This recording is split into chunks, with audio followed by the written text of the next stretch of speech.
Natala na nga ipatawag ni Iloilo City Councilor Attorney Romel Duron ang Bureau of Fisheries and Aquatic Resources sa BFAR, kagang Department of Environment and Natural Resources sa DENR agud mapamangkot kung paano nakakuha sang fish pond lease agreement ang 60 ka hektarya nga mangrove area sa barangay Bitoon, Jaro, Iloilo City. Sa interview sang Bomba Radio sa konsehal, iya ginpahayag nga sa palaabuton nga Huwebes, Pebrero 19, iya nga sa pulo ng BFAR kag DENR sa isa ka committee hearing sang City Council. Iniagod maklaruhan kag masabat ang tanan sini nga palamongkatanon na tuhoy sa mga isyu. Dugang pa sini nga kun matuod nga may fish pond sa mga lugar, kinahanglan sa mga ini nga i-check ang permit o kun ang permit o kun kinahanglan nga magsakyar sang permit halin sa City Council agod nga maka-operate. Matandaan nga ginapahayag nga fish pond ang nakapangalan sa Diego Agri-Aqua and Land Ventures nga mayara sang lease agreement nga may petsa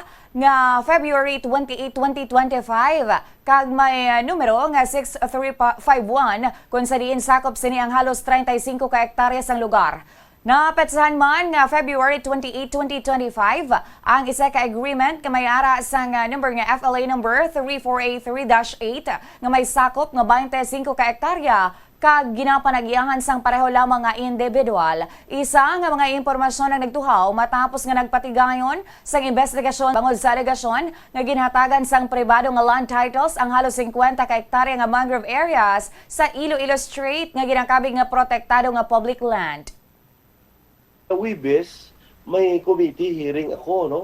In aid of legislation, kag ginibitar naton ang DENR, kag ang Bureau of Fisheries and Aquatic Resources, kung balado ano ka matuod ang ilang ang issue sina, kahit di man og isa ka tuig na, do wala makita dira nga gin-develop abi, no?